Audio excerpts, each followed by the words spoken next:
flood, erosion. Our speaker today is no stranger to DSA, although it's been a few years since he was a member here. In 2013, he and his family moved to Arizona. Michael Calcagno is an Oregon native and a retired public school teacher. God bless him. And a former member of DSA for over a dozen years before he moved there to Arizona, as we said.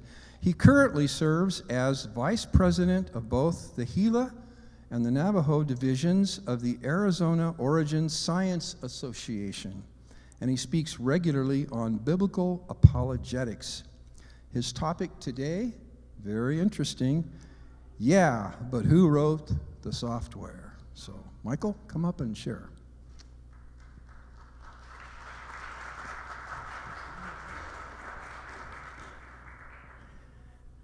Thank you, Steve. Of all the introductions I've ever had, that one is the most recent. I didn't make that up. I actually borrowed that from Rich Little, okay? So let's see what we got here. And assuming the technology is going to behave for us today. Thank you all for turning out. It's an honor and a privilege to be here. It's fun to be back here. It was almost 10 years ago, last time I spoke to a live audience. Last January, we did an online remote thing from the Pike Studios. But it's nice to have a live audience here to be able to present. And you took the time to come out this morning. I appreciate that. Yeah, but who wrote the software? Why do critters behave the way they do if not to give glory to the Creator? That's what we're going to be studying today. And compared to God, we're all dummies. Now, I'm not saying that to insult anybody, but an infinite God has infinite knowledge, and our knowledge is very, very finite. So, but we're going to take this idea of programming today. Many years ago, it's been a long, long time, and I believe it was an Acts and Facts article that I read, and it said that, as creationists, we have amassed an incredible amount of information about irreducible complexity, about critters and how they're formed and how they function and what they do from a physical standpoint. But the author said, but equally as amazing is the behaviors that animals have that's programmed into them. He says we need to look at the software aspect of how critters behave. And I thought that was a really good topic, so I took that issue and I filed it away in a drawer. And then over the years, somehow, between moving and such, it kind of got misplaced. But in the back of my mind was that, someday I want to talk about software. And so after a while, it was about a year or so ago, I said, I think I'm ready to put this together. So we did. I've got a couple of video clips with some audio, so we're going to do a little audio check here for you. Starting with some of these people. Let's see what they have to say. Bye-bye, boys. Have fun storming the castle. Think it'll work? It would take a miracle. Bye-bye. It would take a miracle. Well, it would take a miracle for microbes to man evolution to happen. But the whole reason for Darwin's theory was to do away with miracles, to do away with God. Well, I have to say, God has worked more than a few miracles in my life, and I praise him for that, and again, for the opportunity to address all of you today. And by the way, if you have phones that you may want to put on airplane mode or mute or whatever, now would be a good time, because for the sake of you, I don't want you to get embarrassed, if have something go off like that. So, as a former educator, oftentimes it's good to let the students know what they're going to be learning for the day, so that when I quiz you later, you'll be prepared. You have some introductions, some acknowledgments to make, and then we want to talk about the purpose of this presentation. I'm going to take you through a little example of examining the evidence, which some of you may be familiar with because I'm borrowing this from another source. Understanding animal instincts, examples of instincts in creatures. I'm going to give you one more incredible software example. And then our conclusion, what insights can we draw from the body of evidence that we'll be looking at? And then to provide you with a few resources. That being said, here's a little bit about me. I am Michael Calcagno. I was born August 10th, 1955, in the City of Roses at Good Samaritan Hospital. I had my born-again experience in January of '81 after running into a few hard knocks that I couldn't seem to get around. I found a church and was baptized later that year. Prior to that, though, I had served for 4 years in the United States Navy as an electrician's mate. I got out of the Navy, and a friend talked me to join the Army National Guard, where I served for 6 more years, some of it part-time, some of it full-time. I left all that to go to college. I spent 2 years at Mount Hood Community College, then graduated from Portland State University in December of '86 with a degree in education. I taught in Oregon public schools for a little over 17 years. Moved to Arizona in early 2013, and then just a few months later, I joined the Arizona Origin Science Association. And 1 or 2 people out here got my Christmas card. This is a picture of my wife and myself recently on a little road trip we took to New Mexico. Some acknowledgments. I like to let people know where the inspiration for me doing what I'm doing came from.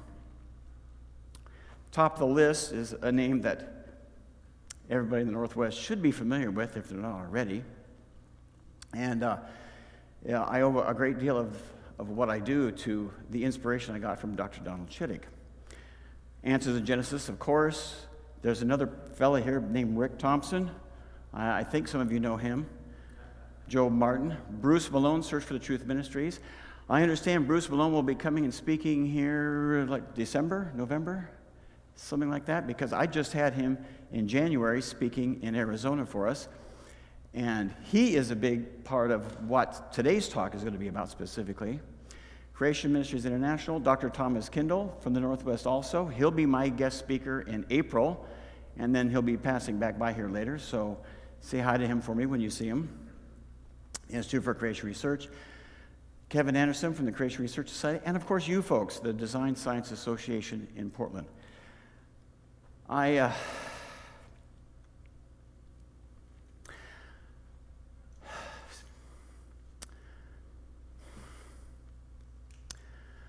want to make a dedication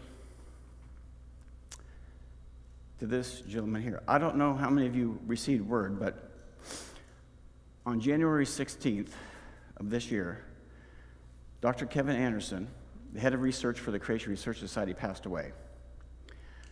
And he was a friend of mine. I had him speak for me several times in Arizona. I've met together with him and his wife, Diane. We've had meals together. He's been a guest overnight at our house. And his passing was a shock to a lot of people. Not just for many reasons. He's a good Christian friend, but he was also the head of research, so the Creation Research Society now has to find somebody to fill his shoes, which is going to be a tough task. But the good news in all that is that his eternal destiny is secure, and we can rejoice in that. So this is the first talk I've given since learning of his passing, so I wanted to dedicate today's talk to this dear friend. I also need to talk just a bit about the Arizona Origin Science Association. This is our logo. This is the address to our website. This is a picture of what the website looks like. And just to tell you briefly about it, we actually have 7 different divisions across the state of Arizona in these various cities. Lake Havasu City, we have them named by the county that they're in. So we have the Mojave Division, we have the Yavapai Division in Prescott, we have the Maricopa Division in Phoenix, and also, actually, they meet in Glendale and Tempe. We have the Pima Division in Tucson, the Cochise Division in Sierra Vista, and then I handle these 2 divisions here in Payson and in Sholo, Arizona, which are the Gila and Navajo divisions. So about a year and a half ago, my wife and I, a couple years ago, we sold our house, and we moved to a community called Heber, Arizona, which on the map would be located right about there. It's actually 2 communities, Heber and Overgard, side by side. We live at 6,700 feet elevation, which in Oregon would put us above Timberline Lodge. But we have lots of pine trees and juniper trees and even a few oak trees there. And perfect in all seasons. Well, near perfect, okay.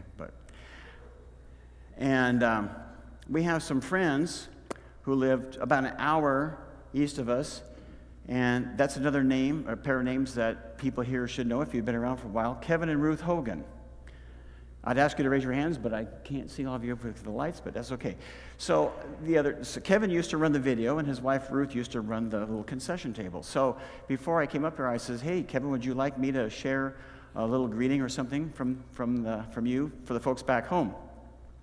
He said, "That'd be great." So he sent me an email, and I copied it and pasted it in here. And here's what he says: "Greetings and hello to DSA people from Kevin and Ruth Hogan. After 7 years in the Mojave Desert region of Nevada, we have now moved to the northeast section of Arizona, 5,800 feet elevation, juniper forest country. Nearby areas are many American Indian ruins and petroglyph sites and the famous Petrified Forest National Park. Do look us up if you're in the area or contact anytime. Contact info below. During our first year in Arizona, Kevin has made 3 short movies posted on YouTube. One of a visit to Petrified Forest and a couple of our visits to a great American Indian petroglyph site." And then he goes on to give this information, and I'll put this back up at the end of the talk today. So that was copied and pasted verbatim exactly as he sent it to me. So Kevin, if you're out there watching, we got you, all right? So the purpose of this presentation this morning is to build up your faith in the authority of the Word of God.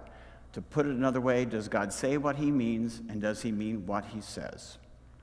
And I also want to provide you with a few helpful resources on the topic of biblical creation versus evolution, and how to defend the authority of Scripture, because really, that's what it's all about. When I'm speaking to a group of people, many of them for the first time, I let them know, I said, this isn't just to give you interesting tidbits of information that you can share with other Christians at a potluck or something. This is how you can take this information and use it to share the gospel with other people. But my father was a produce farmer. He grew vegetables out in Troutdale. And he didn't just plant seeds. Before he could plant the seeds, he had to plow the ground and till the ground and weed the ground and fertilize the ground, and then he could plant the seeds. And sometimes when you're working with people in the workplace or neighbors or coworkers or sometimes family members, sometimes you have to break up the tough ground first. And so the things that I'm going to share with you today, hopefully you'll be able to find a way to use some of that to help break up the ground, to challenge people's thinking about the gospel and the authority of Scripture. Romans 1, verse 20 tells us, this is a familiar verse to many people, "For since the creation of the world, God's invisible attributes, his eternal power and divine nature, have been clearly seen, being understood from what has been made, so that people are without excuse." Now, this expression, "from what has been made," shows up one other time in the Greek in the New Testament, only one other time, and that is found in Ephesians 2, verse 10, where it says, "For we are his workmanship, created in Christ Jesus for good works, which God prepared beforehand that we should walk in them." This idea of workmanship denotes a workman. A workman is somebody who crafts something. So what Romans 1:20 tells us is that God's workmanship is clearly seen. And God can't lie. So when God says his workmanship is clearly seen, that means it is clearly seen. By whom? By everyone. So that what? So that people are without excuse. So, in other words, no one has any excuse for not seeing God's workmanship in the things of nature and not giving him the praise that he's due. Well, at this point then, we ask the question, can workmanship be a non-material product? Many years ago, when I was a remedial math teacher, I produced a lot of non-material products in the form of computer programs, which were stored on, 5¼ floppy disks. It's okay to chuckle, that's all right. I never made a nickel off of any of the things I produced, but it did help me with my job. And these 5¼ floppy disks ran on Apple II computers. Yeah, like that one. So anyway, so understanding the idea that software, and you didn't just randomly type things on the keyboard, expect it to come out. You had to put thought into how this is going to all play out. how this is going to work, how it's going to do what it needs to do. All right, I'm going to take you now to this little thing called examining the evidence. And here's where I'm going to refer back to Dr. Donald Chittick. I learned this from him, and I think it's important. Now, all of you here, you've probably been through something like this before, so shouldn't be that big of a deal. But I have to keep it in the program because I might give this to somebody who has never heard this before. But basically, how does a scientist or anyone examine evidence? Because everyone has a starting point for their thinking. And you can call it a bias or faith or presupposition or a paradigm or an axiom or a worldview. They all mean essentially the same thing. So the question then becomes, what are our bias options? And there are only two. Either the Bible is true or the Bible is not true. So we take a particular body of evidence because we all have the same evidence to look at. And so the person whose bias is that the Bible is true would look at a piece of evidence, whether it's a fossil or a rock layer or something, and they would say, I see creative intelligence and evidence of a worldwide flood. Whereas the person who wants to be the skeptic, who wants to believe that there is no supernatural element to life, would look at the same body of evidence and say, well, what I see here are random processes operating over long periods of time. And we have to understand that everybody, including scientists, have a bias for their thinking. As much as they would like us to believe that they don't, they do. So the question that we have to ask is, does the evidence agree with reality? Because either everything was created or everything created itself, and there cannot be two realities. Sometimes we hear people say, well, that's your truth, I have my truth. Well, no, there's only one truth. You can have a lot of different falsehoods, but there is only one truth. There is only one reality. One of these options is true. The other is fantasy, people, and truth is that which conforms to reality. So, since you took the trouble to come out here this morning, we're going to assume that you all have a basic understanding of the Bible being the foundation for our thinking in every area. Although skeptics are welcome to come. And we have a few that show up to our meetings once in a while to check us out, and I'm happy to say that, well, I have had some people walk out of some of my meetings, but that just means that they were stuck with what to think about. And I say, I don't feel bad that they walked out. I feel bad for them because they're obviously struggling with something here. So let's do what we can to gently and graciously try to help people see that there is a reality that's centered on God's Word.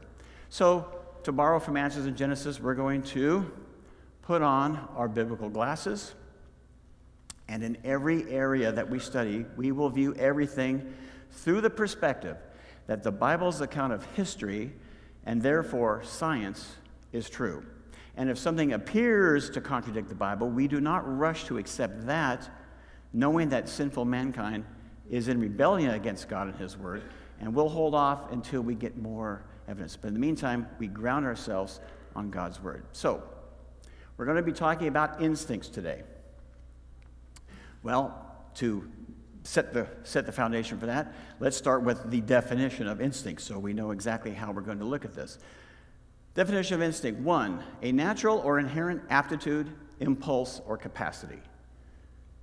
2a, a largely inheritable and unalterable tendency of an organism to make a complex and specific, keep that in mind, complex and specific response to environmental stimuli without involving reason. You do it because you do it. And B, behavior that is mediated by reactions below the conscious level. This comes from Merriam-Webster's online dictionary. Or to put it another way, instincts can be compared to the basic input-output system, commonly called the BIOS, that is programmed into a computer's motherboard during its assembly. It is a set of instructions that directs the computer how to respond to certain types of input from its environment. This set of instructions is independent from additional software that is installed later, such as Windows, Apple's, Linux, etc. Okay? We're good so far? Basic programming, hardwired into the critter. Or to put it another way, where there is evidence of design, there must be an intelligent designer. Where there is evidence of a program, there must be an intelligent programmer. So, let's begin by asking the question, Who wrote the software for the tailor bird? Has anybody heard of the tailor bird before? It's not common around these parts, so it's okay if you haven't. Why is it called the tailor bird, you might ask? Well, because it stitches its nest out of leaves. It uses spider silk and grass to make the stitches. There are 13 different species in the genus. I'm not going to try to read all these for you, okay? That'd be like tongue twister on steroids.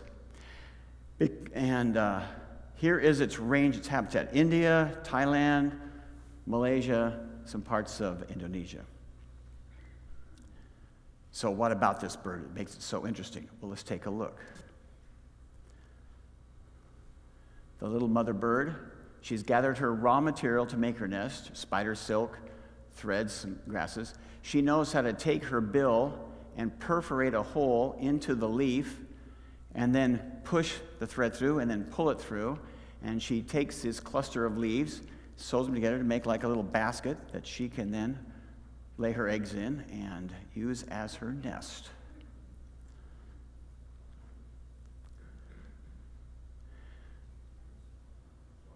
I ordered a suit recently from Men's Warehouse, and there needed to be some alterations. And I hope that the lady who's making the alterations just doesn't randomly start sewing things together.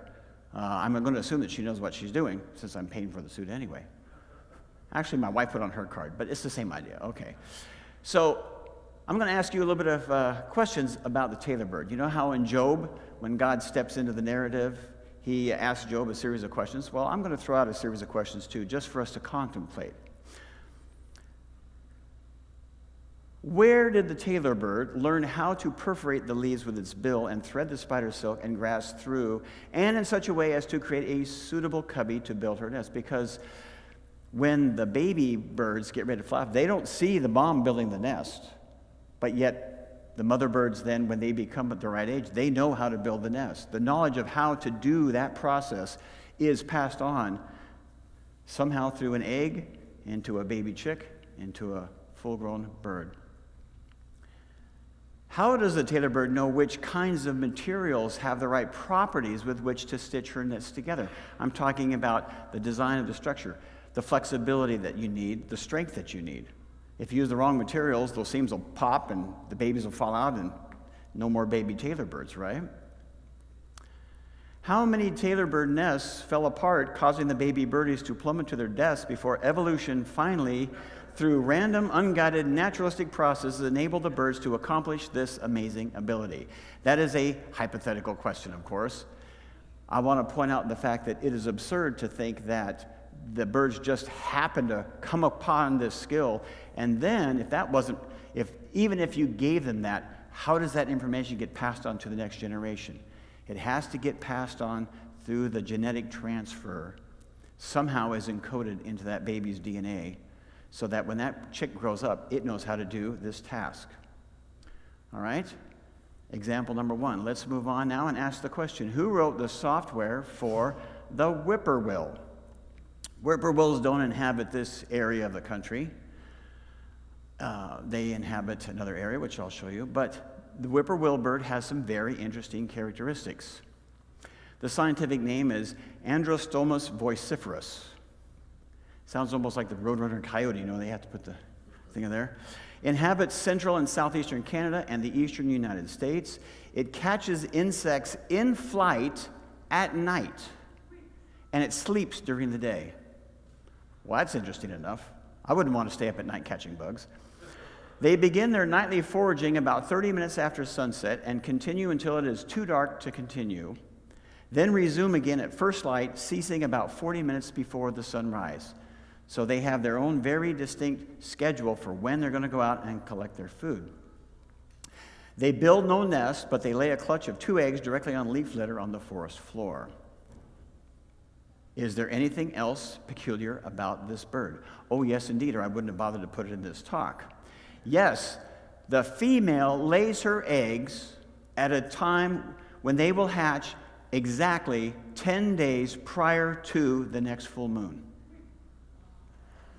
Why is this?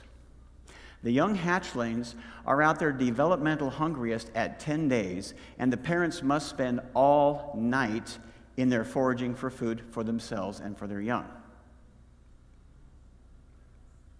How does the whippoorwill know the gestational period for her eggs for them to hatch 10 days in advance of a full moon? Does anybody tell mommy bird, by the way, it's going to take X number of days for your eggs to hatch, and you got to keep an eye on the sky so that you can lay your eggs so that 10 days can pass, then they'll hatch, and then 10 days later when there's a full moon, your babies are going to be so hungry, you're going to have to spend all night feeding them. There's no way you can tell a bird that. That has to be programmed into the bird. How does the whippoorwill know that the young will be as hungry as ever on the 10th day after hatching? Again, this is programmed into not just the mother, but the father, because he's out collecting food for the babies as well. How does that knowledge get passed on to each successive generation of whippoorwills? How many generations of whippoorwill birdies starved or suffered from adolescent malnutrition before evolution finally brought them to this point? Now, I said we don't have whippoorwills, but when I grew up, and my father had farmland out in Troutdale, I used to hear the Bob Whites. But I'm not sure if there are even any of those still around. Probably are a few, but I have an audio recording. That's actually a video, but it was taken at night anyway, to give you an example of how the whippoorwill's call sounds.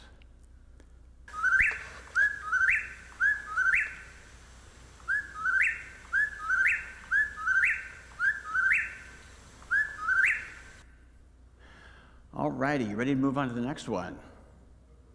Who wrote the software for the Blackpool warbler?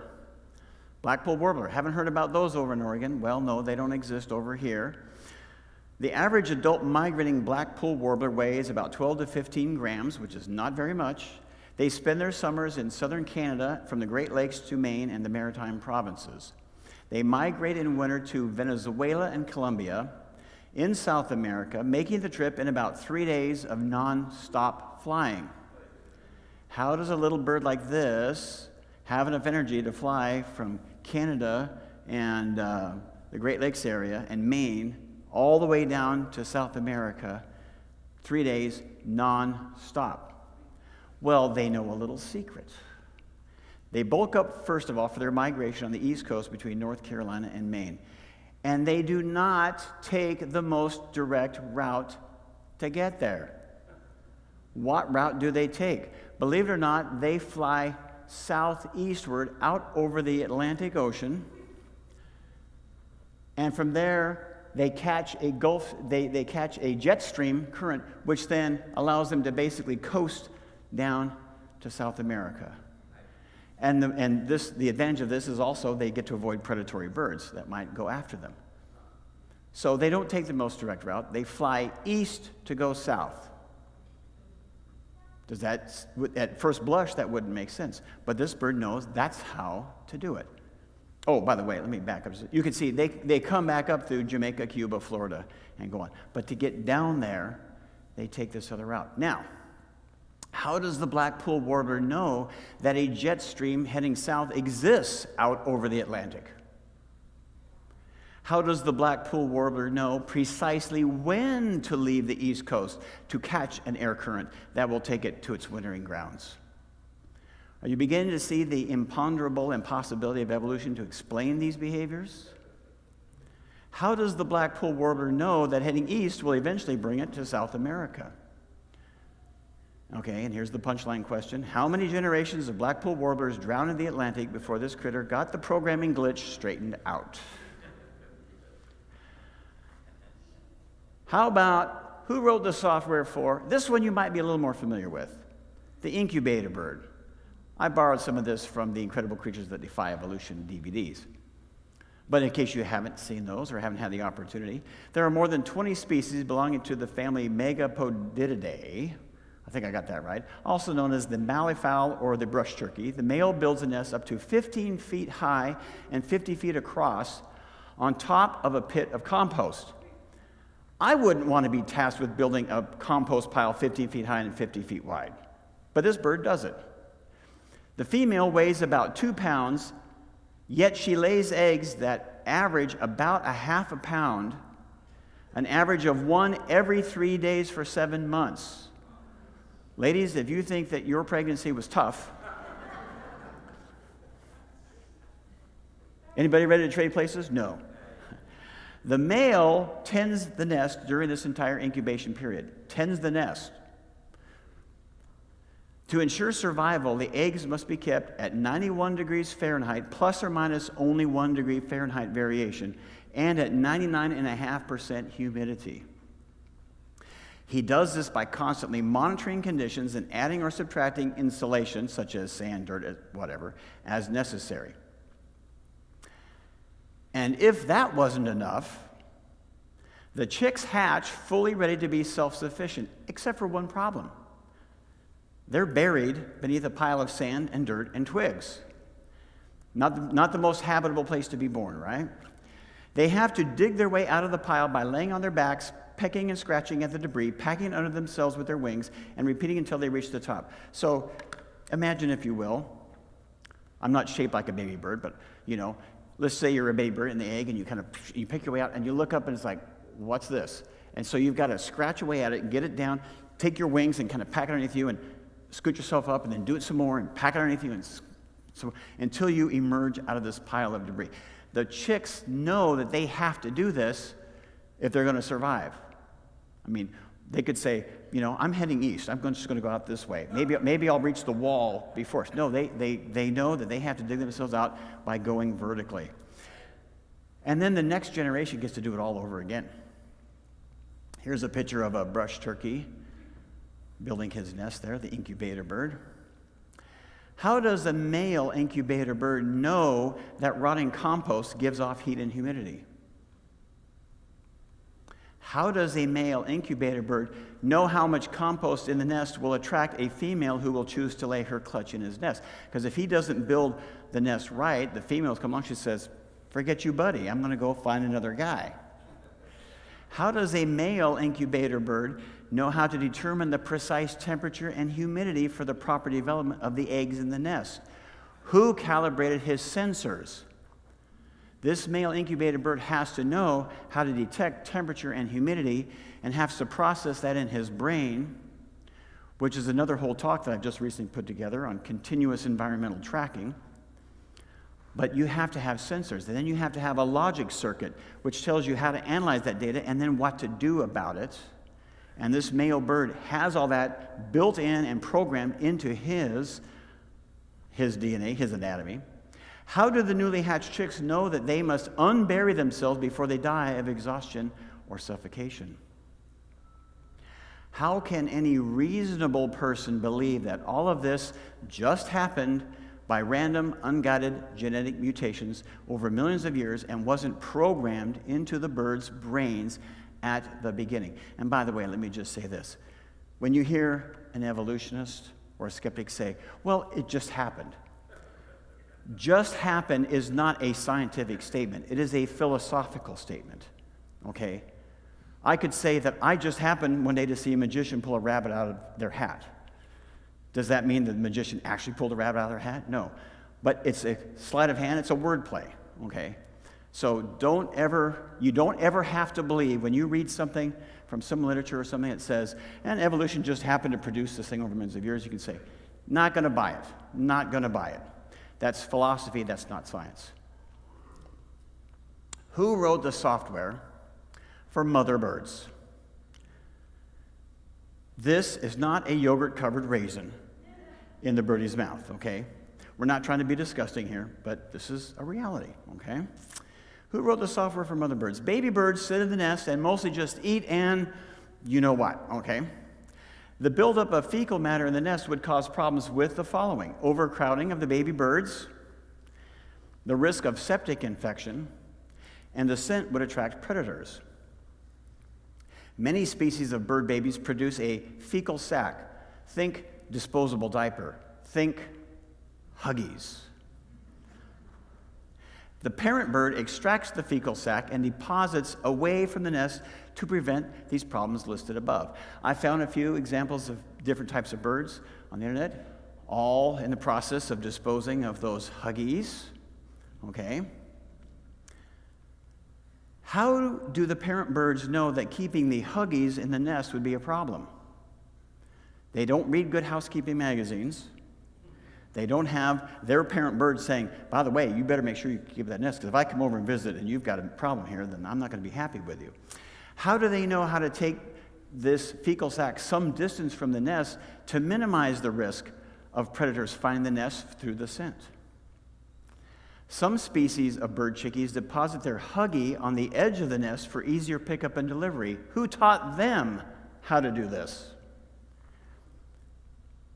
Some bird chicks turn around and present themselves, you can visualize that, when about to deliver a huggy so the parent can intercept to prevent the fecal sac from even touching the nest.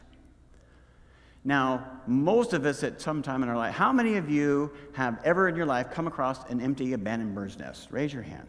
Okay. Oh, a lot of you have. Okay.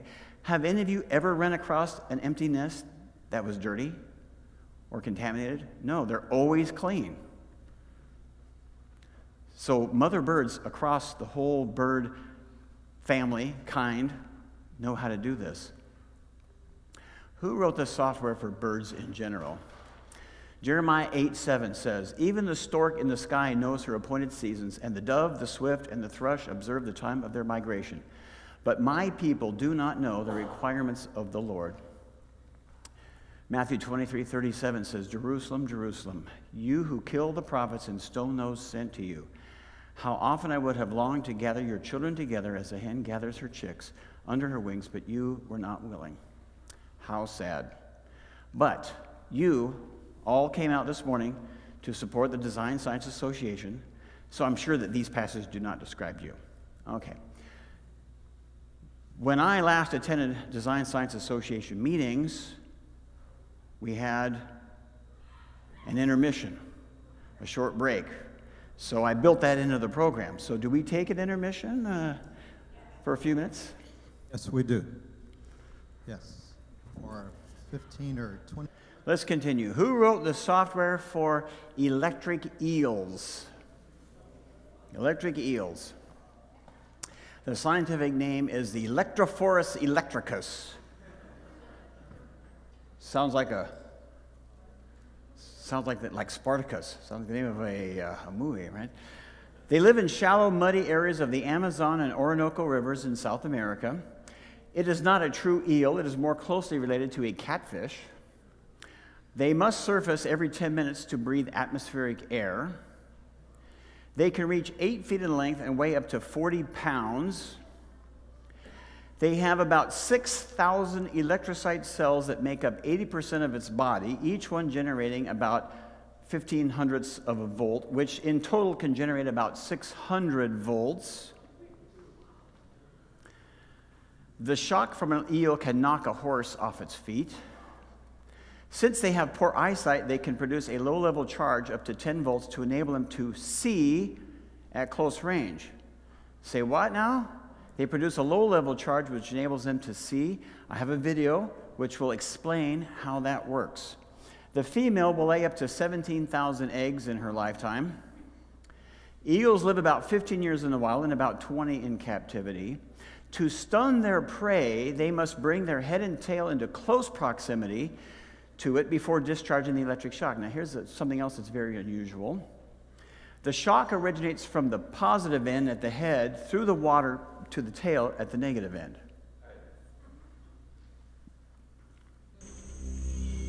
Put yourself in the eel's place in the Amazon, where it would actually live. If they're searching for things hidden among rocks or in plants, having this ability to cause involuntary motion would be very useful in a way to reveal prey to them while they're hunting. They give off a pair of these high voltage pulses, basically what you could call a doublet. And that is the perfect stimulus to cause a massive whole body twitch. That twitch is the cue to give away the position of the prey item to the eel, which is very sensitive to slight water movements. So it'll attack a very slight water movement.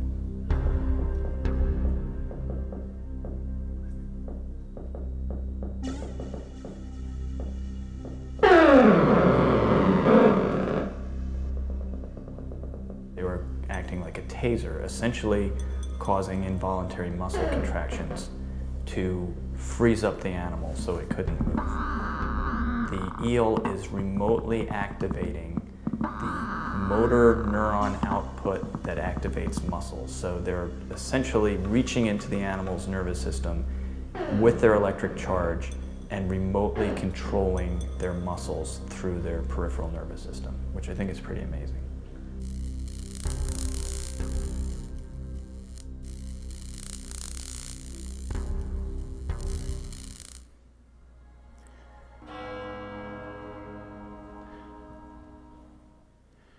So the initial low voltage shock stuns the critter, causing it to twitch, which then gives away its position, so then the eel can zoom in and knows how to find its prey. But I like the way he described it. He says they're basically reaching into the victim's nervous system and controlling it so that it can paralyze it long enough for the eel to get over and gobble the thing up. How did the early evolving electric eel learn how to control its electrical discharge? If it just started setting off random electrical impulses, and randomness is the key to evolution, right? Because nothing is guided, nothing is directed. So if a critter like an electric eel had the ability, the physical ability, which is complicated enough to generate electricity, how does it know how to harness that electricity to use it in the proper sort of way? How do the baby eels, as they mature, learn how to hunt using their ability to stun their prey, since the adults are not around to teach them? That information has to be passed down somehow.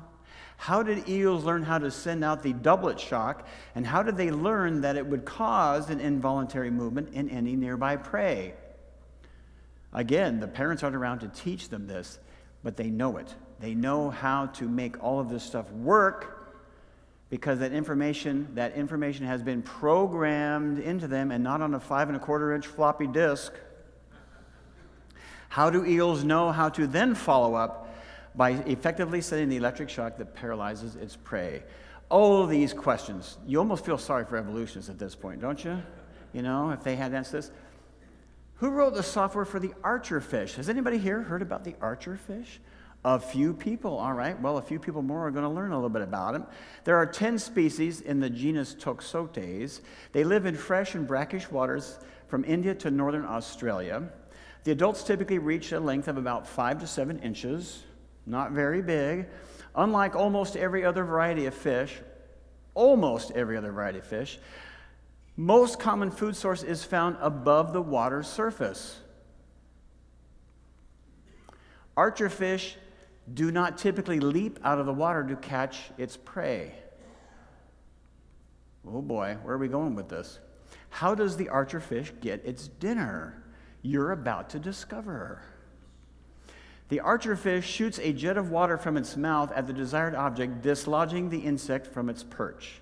Since the eyes of the archer fish do not break the surface of the water, and as you can see, his eyes are down there, he's shooting up there, it can shoot a precise jet of water up to 10 feet above the water's surface. The fish is 5 to 7 inches, and it can shoot a jet of water up to 10 feet above the water's surface. To maximize, this is cool, this part. To maximize effectiveness, the latter end of the jet travels faster than the leading end. Okay, so figure this out. When he starts to shoot the jet, it's shooting at a certain velocity, and it's heading out. As he gets near the end of his jet, it's going faster so that the tail end reaches the head end right at the time it's supposed to hit its target. So it's not a stream, it's a ball to knock that little bug off of its perch. Typical preferred angle is 75 degrees, but it can shoot with accuracy between 45 and 110 degrees. So 45 is this, 110 would be like that. And this little fish, this little 5-inch to 7-inch fish, knows how to do that. But it gets even more complicated than that. Think of the archer fish as a fastball pitcher, except that the distance to home plate changes with each batter. Plus, a baseball holds its shape, and the archer fish has to shoot a jet of water. But researchers have found that the archer fish can control and shape that jet in a way that no other creature does. To study this technique, 2 researchers from the University of Bayreuth in Germany first spent about a year training archerfish. The fish had to shoot water from just the right spot in the aquarium so high-speed cameras could catch the action. What the scientists found was that whether the target was at about 8 inches, or 16 inches, or even 24 inches, the drop that slammed the target, that bullet at the end of the jet, came together for maximum impact at just the right moment. So how does the fish do it? It doesn't just spit harder.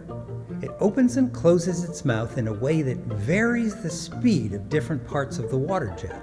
Quite a trick. And humans use water jets for all kinds of purposes.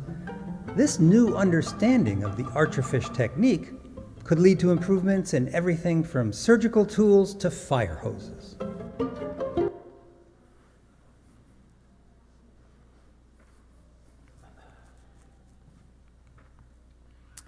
How did the early evolving archerfish eat before it acquired its ability to fire water bullets?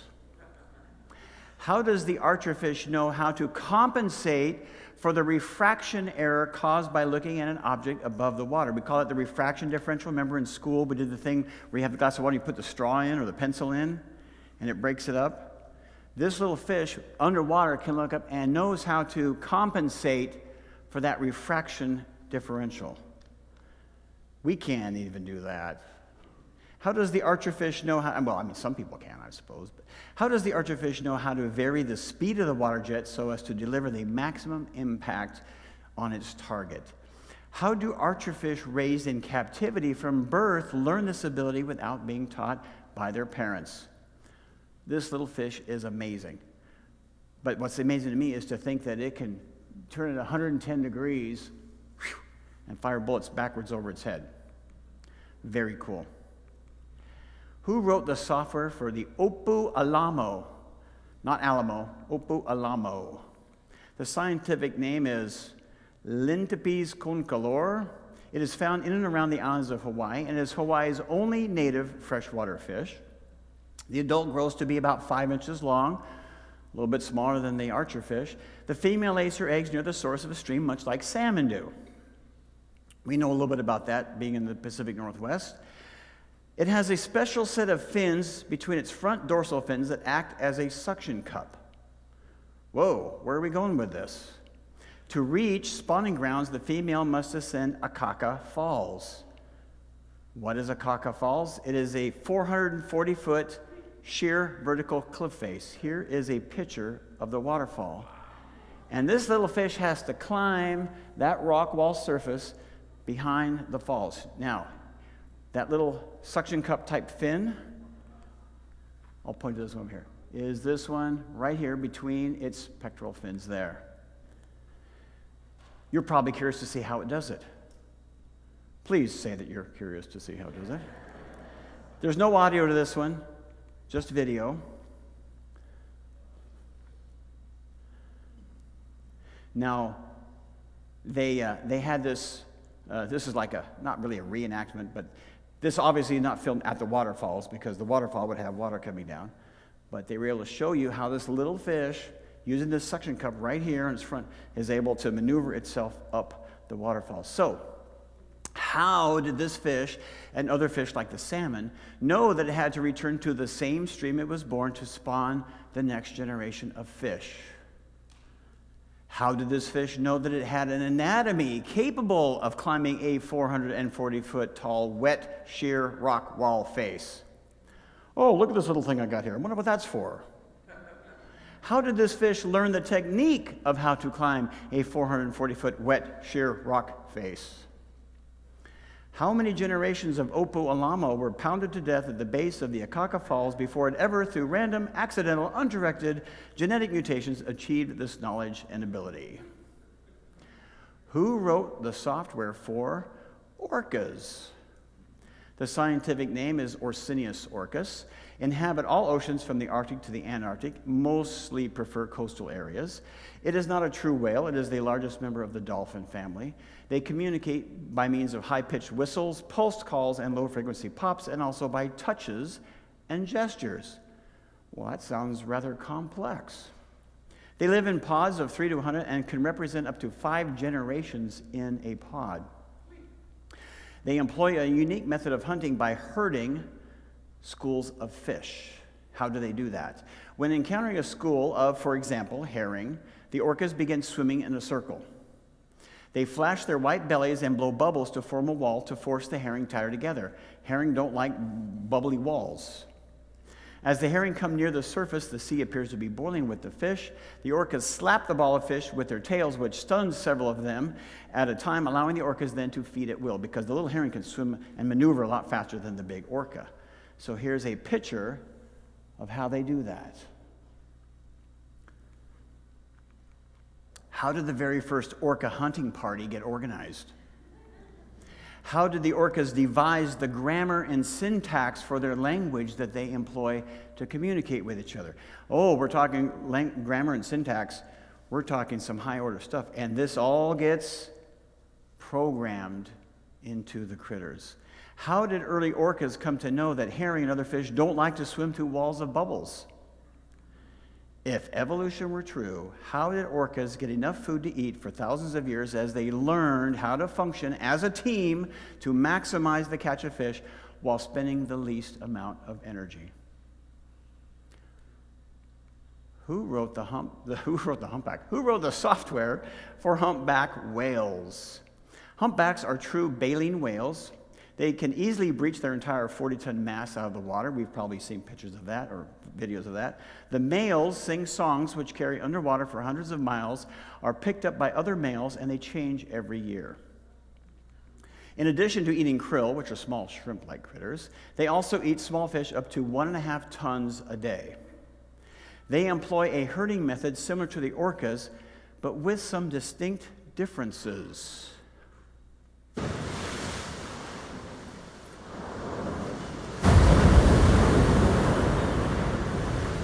But more impressive than the humpback's size is their intelligence and the sophisticated way they work together.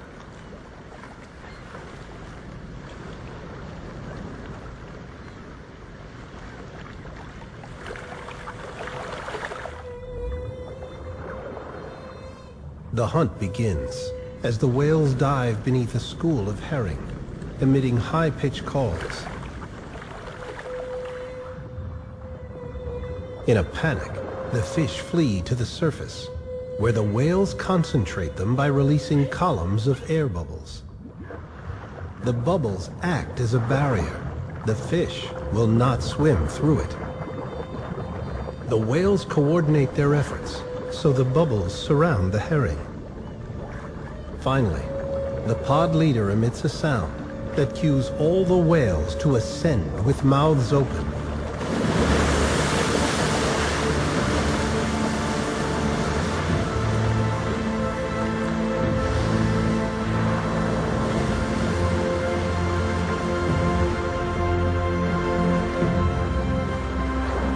A humpback can eat a ton of herring a day this way.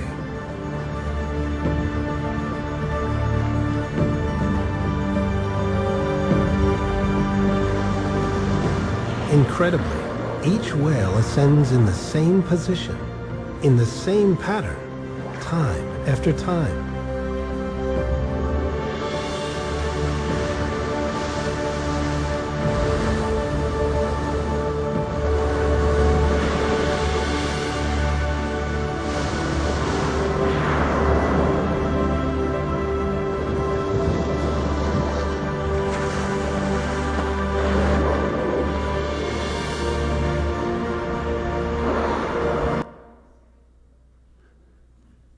Did you catch where he said that each whale comes up in the same position at the same time each time they do this?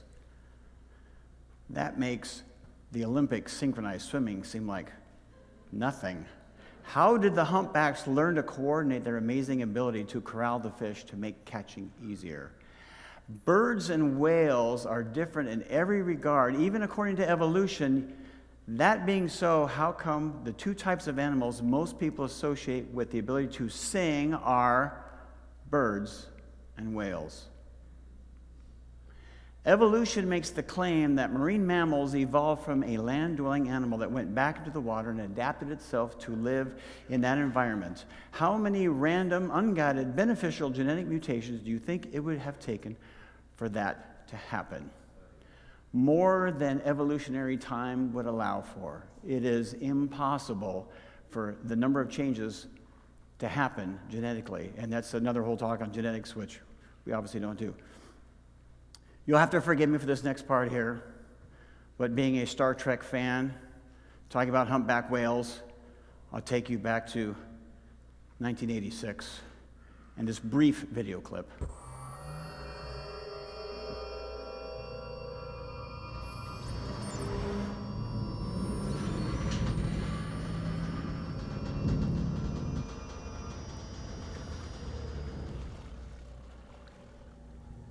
Admiral, there be whales here. There be whales here. Who wrote the software for the loggerhead turtle? Loggerhead turtles, what about them? Scientific name is Caretta caretta. The nesting grounds are on the Atlantic coast from Georgia to Florida. The female loggerhead can weigh up to about 300 pounds during nesting season. Only about 1 out of every 4,000 Florida hatchlings lives to adulthood. That is a high mortality rate. Immediately after hatching, the young loggerheads begin an 8,000-mile migration into the Atlantic. Loggerheads born on Japan's beaches feed along the California coast. They return to the exact beach where they hatched to begin the cycle for the next generation. Over its lifetime, a loggerhead will migrate the oceans over 1 million miles. That's a lot of navigating. They navigate using a built-in compass, ... and GPS system to detect both latitude and longitude. GPS devices do not come about by random processes. But it is not just about the sensory ability to track latitude and longitude, which involves very complex mathematics. The loggerhead also has to have a logic circuit programmed into its turtle brain to interpret the GPS data. And then the loggerhead has to execute a response to the interpreted data. Again, this gets back to continuous environmental tracking. And Dr. Randy Galuza, who is the president and CEO of ICR now, is the kind of the foremost one leading that. How to study biology from an engineering perspective. To get back to the same beach they were hatched, the coordinates had to be imprinted at birth. Okay? The coordinates had to be programmed into the little turtle at birth and kept in storage for retrieval to migrate with the GPS data later when it becomes an adult. That involves some very complex math that I don't even want to go anywhere near. Here is the range of the different loggerhead turtles. And here's a short little video just to show you some things about them.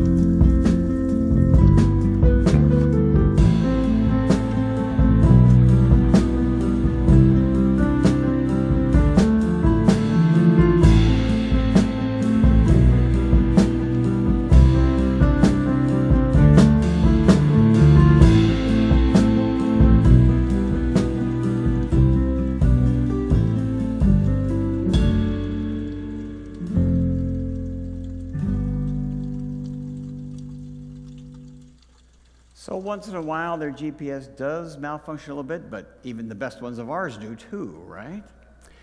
Who wrote the software for the Japanese pufferfish? Sometimes he looks like this, and sometimes he looks like this. Who wrote the software for the Japanese pufferfish? The scientific name is Tetraodontidae. There are over 100 different species. Some can grow up to 4 feet in length. They can inflate themselves up to 3 times their size when they want to look menacing to keep other critters from eating them. They're listed as one of the most poisonous creatures on Earth, and they are. They're also considered a delicacy in Japan, and an expensive one too, because only highly trained chefs can prepare them so that it doesn't kill the person who's trying to buy the thing. And they have a most unique way of attracting a mate. And if I try to describe it to you, it'd only do so good. So Sir David Attenborough, who himself is an evolutionist, right? But he has got a video here that I want you to see. Some of you may have seen it before. If you haven't, you're in for a treat. Unfortunately, this small Japanese pufferfish is dull, almost to the point of invisibility. But to compensate, he is probably nature's greatest artist. To grab a female's attention, he creates something that almost defies belief.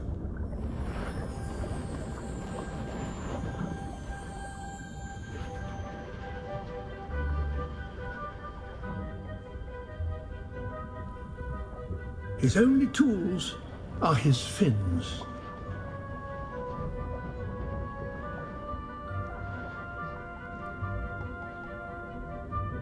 In his head, a plan of mathematical perfection.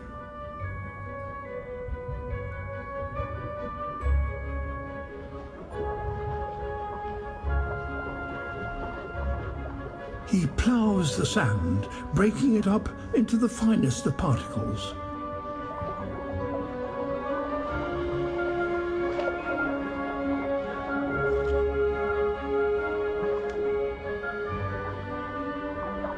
These shells aren't just rubbish to be removed. He uses them to decorate the bridges of his construction.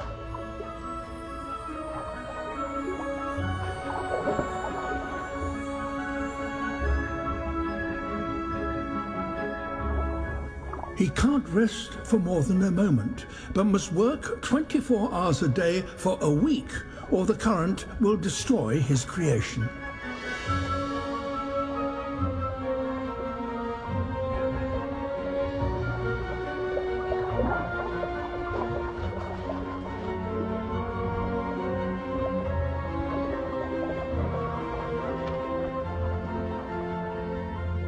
A final tidy up, and his masterpiece is complete.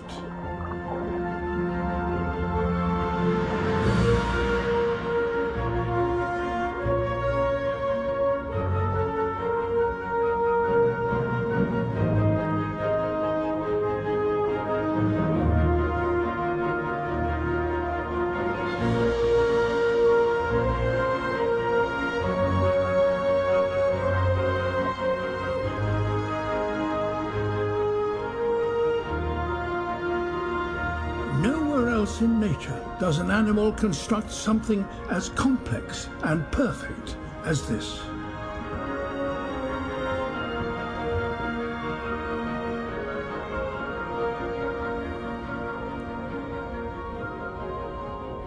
If this doesn't get him noticed, nothing will.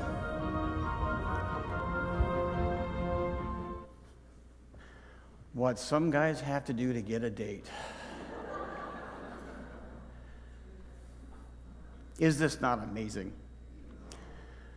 By the way, I learned recently that the pufferfish, when he's building his nest, never elevates himself above this. He always stays at ground level. So he never gives himself a bird's eye view, if you will, to look down to see if it looks okay. All of his construction is done at that perspective from down below. And yet he still accomplishes this. So let me ask you a few questions. Where in the world did this creature go to school, that's a pun, to learn how to create something as artistic and inspiring as his sand nest? Since the young juvenile males do not observe their father pufferfish when he makes his nest, they must acquire this knowledge from somewhere, and I would say from someone. Every observed scientific experiment confirms that knowledge transmission must come from an intelligent source. It cannot arise from random, undirected processes. Job 12, starting in verse 7, tells us, just ask the animals and they will teach you. Ask the birds of the sky and they will tell you. Speak to the earth and it will instruct you. Let the fish in the sea speak to you. Which of all these does not know that the hand of the Lord has done this?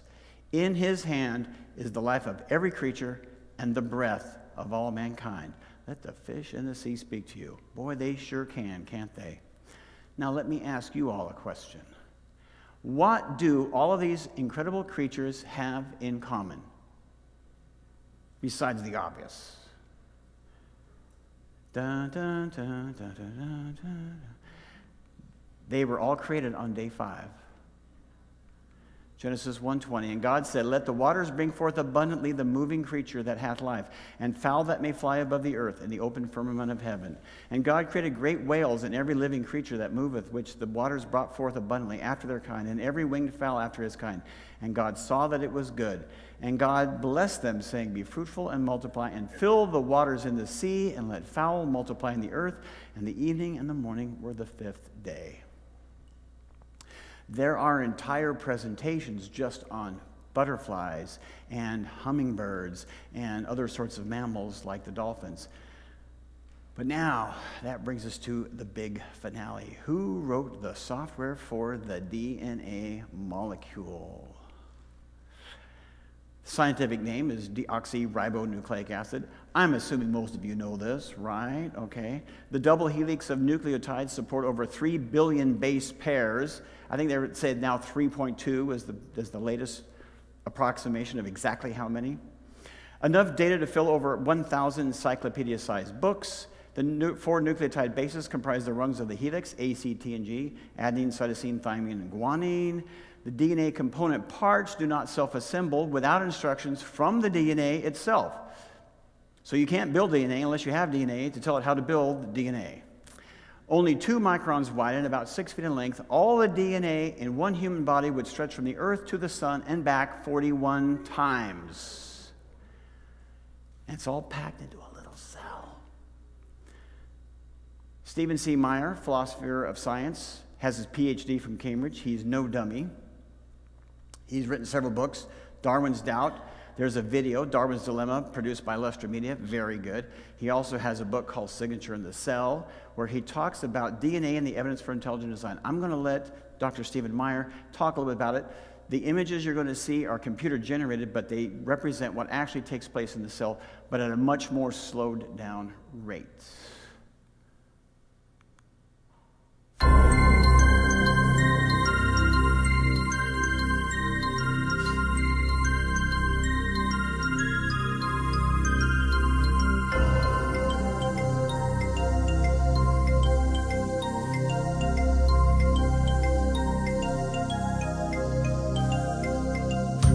In 1957, Francis Crick first proposed that chemicals called bases along the spine of the DNA molecule function as alphabetic characters in a written language or digital characters in a machine code. This animation shows how this digital information directs protein synthesis. First, a large protein complex separates the tightly wound strands of the DNA to prepare it to be copied. During this process of transcription, a protein complex called a polymerase produces a single-stranded copy of the original instructions. Here we see this copy, a messenger RNA molecule, being constructed inside the polymerase as individual bases are positioned and added to the growing strand. Now we see the polymerase in action from the outside as it spits out the messenger RNA transcript. Next, this RNA transcript approaches and passes through a molecular machine called the nuclear pore complex, an information recognition device that controls the flow of information in and out of the cell's nucleus.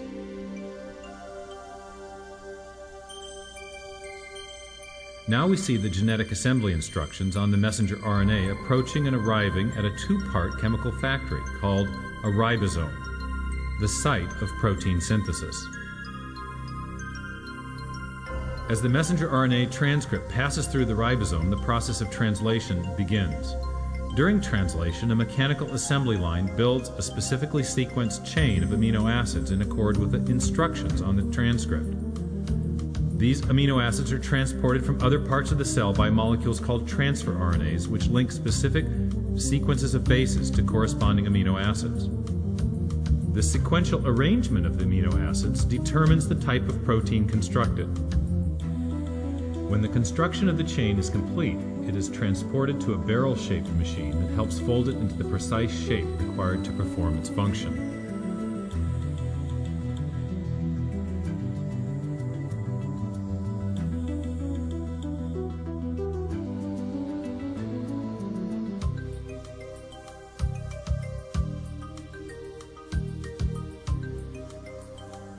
After the chain is folded into a protein, it is released into the outer cytoplasm to do its job in the cell.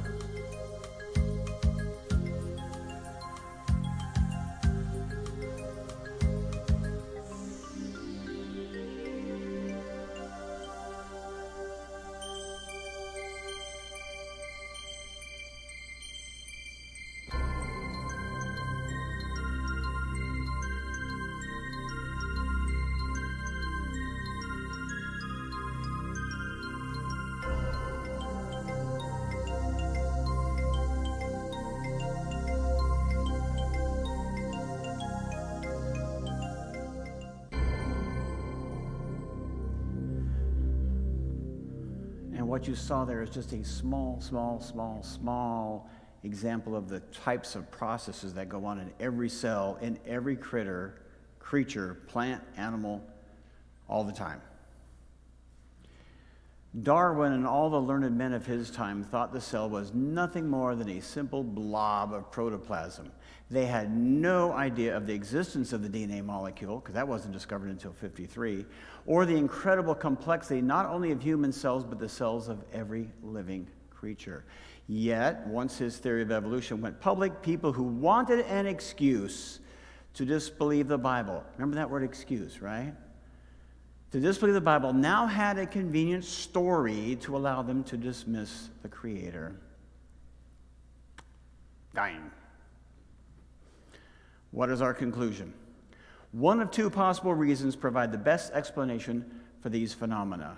Either, against astronomical odds, they all just happened without thought or intention or design or purpose over millions of years of death and suffering, or they are the handiwork and traits of an all-wise, all-knowing, all-loving Creator God who has revealed himself in his creation that we might come to know him and find salvation.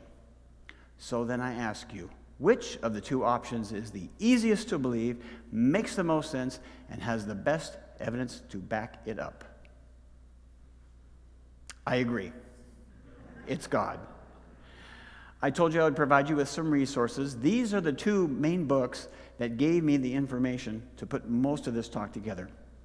I don't know if I was hoping to find a few seconds to peruse the book table to see if you have these in stock, but if you don't, I was informed by Bruce Malone himself just last month that he will be coming to Oregon here, and I'm sure he'll be bringing copies of his book. He also has a new one out that hasn't quite been released yet, but keep your eyes open for that too. Inspired Evidence, Only One Reality, and Have You Considered? Evidence Beyond a Reasonable Doubt. Okay, so these two books, get a hold of these things. In fact, let me just take a moment to tell you. This book on the right, Have You Considered? I have a lady who has been a regular attendee of my meetings in Payson, Arizona, and she's been coming from the first meetings onward for all these years. And a couple years ago, she told me that things with her husband after 40 some odd years of marriage is falling apart, and he's just kind of giving up on God, giving up on his marriage and the whole thing. And she was obviously concerned about this. She came to the meeting. Bruce Malone was speaking. She bought his devotional book. She took it home, and she left it on the little end table next to the sofa. And sometime later, hubby came by, and he sat down, and he picked it up, and he started reading. And that day, he read half the book. The next day, he read the other half the book. That evening, he approached his wife and says, "Hey, dear, I've been very foolish. I want to recommit myself to my marriage. I want to recommit myself to God. I want to start coming back to church with you." She said later that this book not only saved her marriage, but it saved her husband as well. And that speaks for itself, I think. Resources. I also mentioned this, Dr. Joe Martin. These have been out for quite some time, but if you don't have them, you might want to look them up. Incredible Creatures That Defy Evolution. Also, Dr. Werner Gitt. This is an older picture of him. He's a few years older than this now. He was the director and professor of the Institute of Technology in Braunschweig, Germany. He has a book called In the Beginning Was Information. A Scientist Explains the Incredible Design in Nature. Answers in Genesis also produced a video of him speaking called In the Beginning Was Information. Another resource would be, goes back several years as well, Unlocking the Mystery of Life by Lustre Media. Another resource, if you want to get a little more technical, is this book by Douglas Axe called Undeniable: How Biology Confirms Our Intuition That Supports That Life is Designed. He wrote this book to basically say, can we make a scientific argument to say, when we see evidence of design, that we can know that we have evidence of design, not just, well, it looks designed, but maybe it's not. So he lays out a case for that. But I'm not going to get into that on this talk. That's for another talk. But again, we're here today because we want to make the Bible the foundation for our thinking in every area. Because as we looked at earlier, Romans 1:20 tells us that his eternal power and divine nature have what? Have been clearly seen, being understood from what has been made to what end, so that people are without excuse. And may we all continue to study creation so that our thoughts may be brought upward to our Creator, who is also our Savior, Jesus Christ. Thank you all.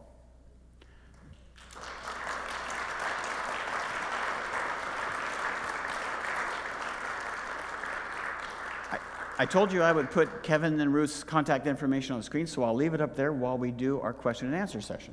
Yes. Thank you very much, Michael.